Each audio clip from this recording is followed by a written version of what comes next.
A very good evening and welcome to State of Business, our television's primetime business news bulletin. I'm Adusha Palakumar. Let's take a look at the headlines first. Attorney General's advice to be sought against the minister who refused to hoist national flag. And PUCSL warns of power crisis. Now the stories in detail. Governor of the Northern Province, Reginald Curray, stated that advice would be sought from the Attorney General's Department with regard to the Northern Provincial Education Minister who had refused to hoist the national flag in a function held in Irattapediya, Colombo. According to the Constitution, what kind of action that I can take is to be considered.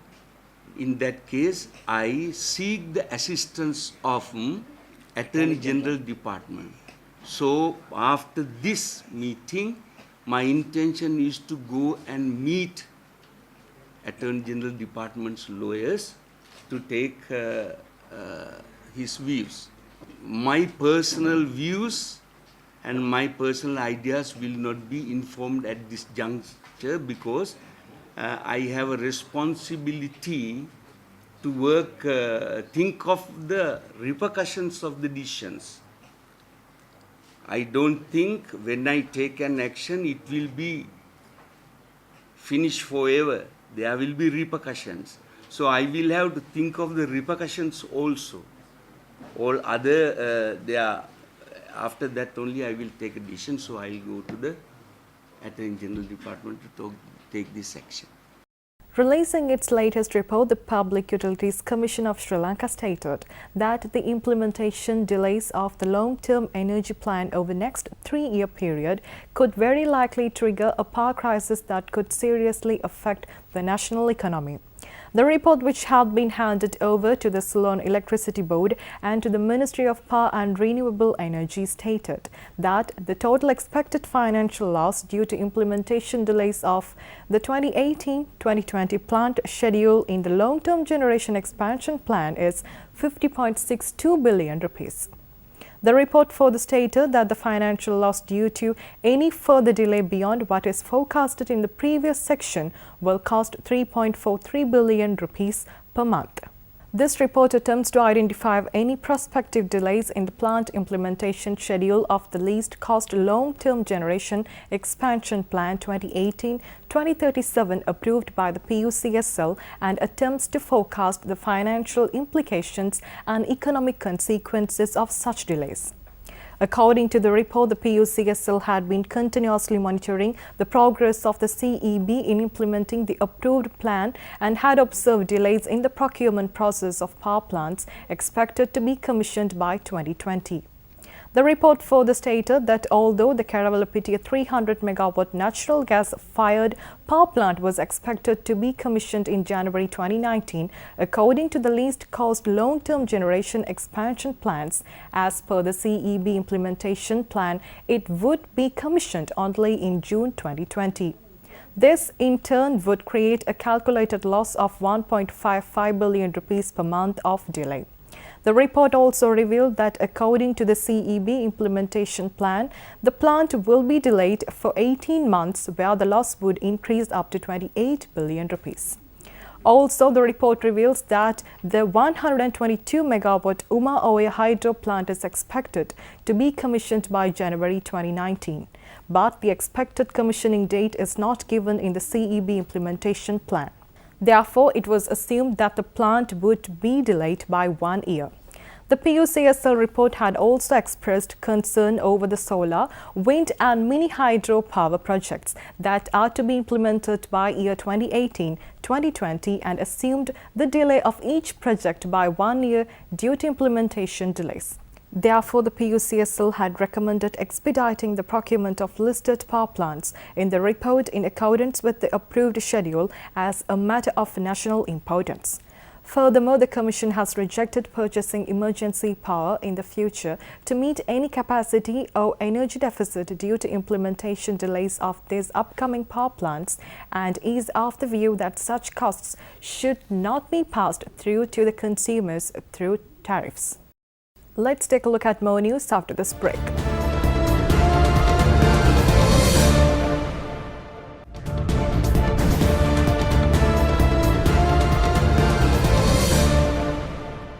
Welcome back.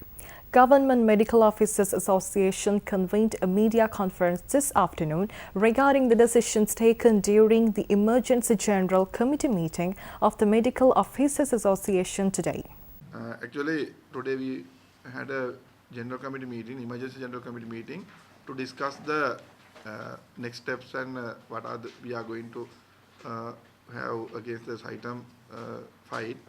So, general committee unanimously decided to keep an eye on the Supreme Court court case and the ongoing SLMC elections. Briefly, regarding this item issue. So, at the moment, AG's department representing the Minister of Health and the Minister of Higher Education very clearly stated that there is ongoing discussions and the court case should be go beyond the 31st of December. So we hopefully looking forward the Attorney General's decision and the representation in the Supreme Court, because at the moment there is an ongoing bond commission.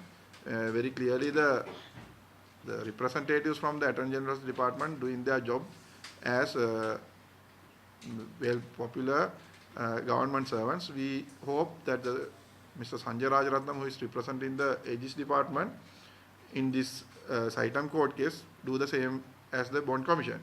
So other thing is the SLMC election is going to held on next month, but unfortunately at the moment there was no any legal document to give the procedure of the elections.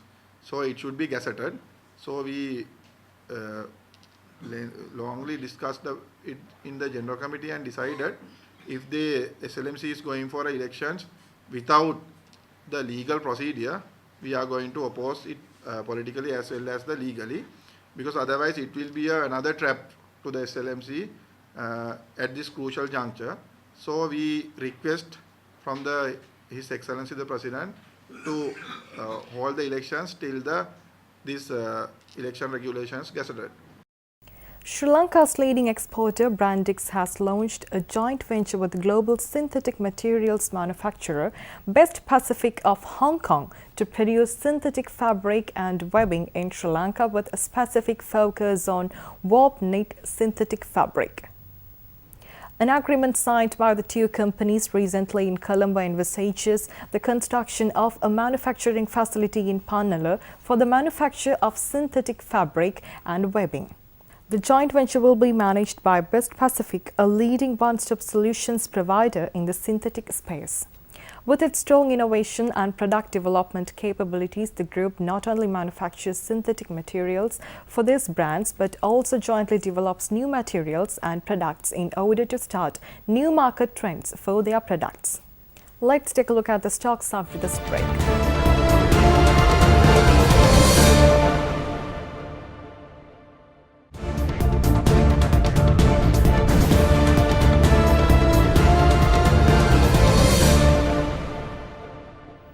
Welcome back. Trading at Colombo Stock Exchange ended on a negative note today. The all-share price index dropped by 9.68 points to close at 6,473.87, and the S&P SL 20 dropped by 13.42 points to close the session at 3,784.58. The turnover was 707.7 million rupees and 30.2 million shares were traded. Next is Forex rates.